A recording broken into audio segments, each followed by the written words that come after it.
In the annals of true crime, few names strike a chord as chilling as Betty Lou Beetz, the notorious Black Widow.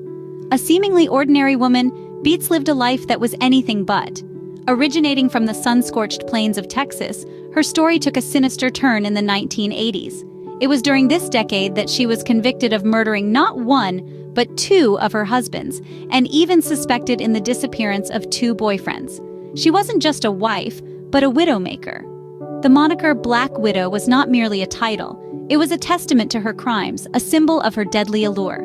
It came to represent a woman who, under the guise of love, committed the most heinous acts for financial gain, but this was just the beginning. Betty Lou Beetz, a woman of contrasts, was just getting started on a dark path that would shock the nation. Betty's deadly dance began in earnest when a grim discovery was made in her backyard. This unassuming plot of land had become a macabre sanctuary, a final resting place for those who had once shared her life and home. The murders were calculated, cold, and driven by a chilling motive. Betty Lou Beetz, a woman who should have been a source of love and support, had become the harbinger of death for her husbands. She had a pattern, a calculated routine. Marry, ensure the insurance policies were ripe for the picking, and then, under the veil of night, the unthinkable. Her garden, a place of life and growth, was turned into a graveyard.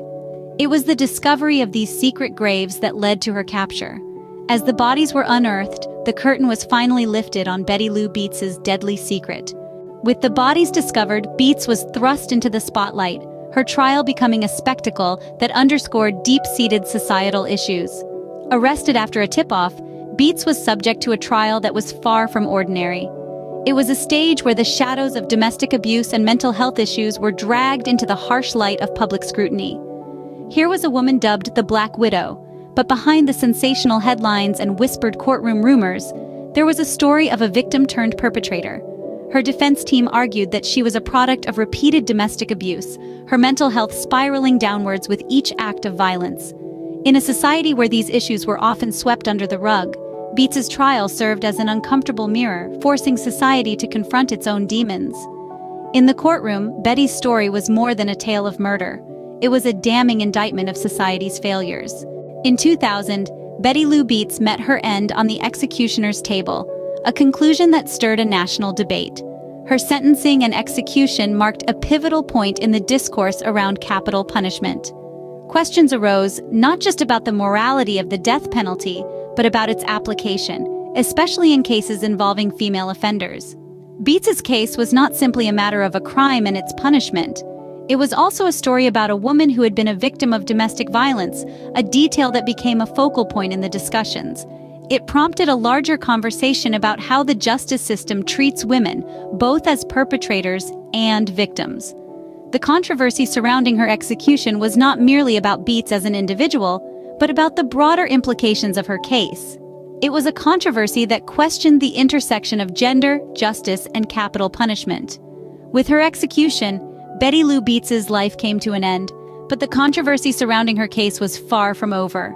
Even in death, Betty Lou Beetz continues to cast a long shadow over the world of true crime.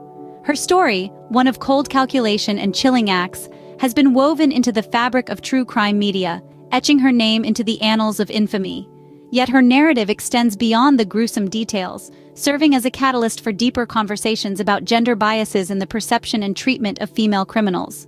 The Black Widow case prompted society to confront uncomfortable questions. Are women judged more harshly when they transgress societal norms? Do we overlook the signs of mental health issues and domestic abuse when the perpetrator is a woman?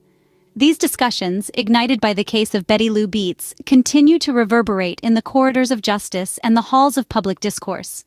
Betty Lou Beetz, the Black Widow, remains a chilling reminder of the darkness that can lurk beneath the surface of ordinary lives.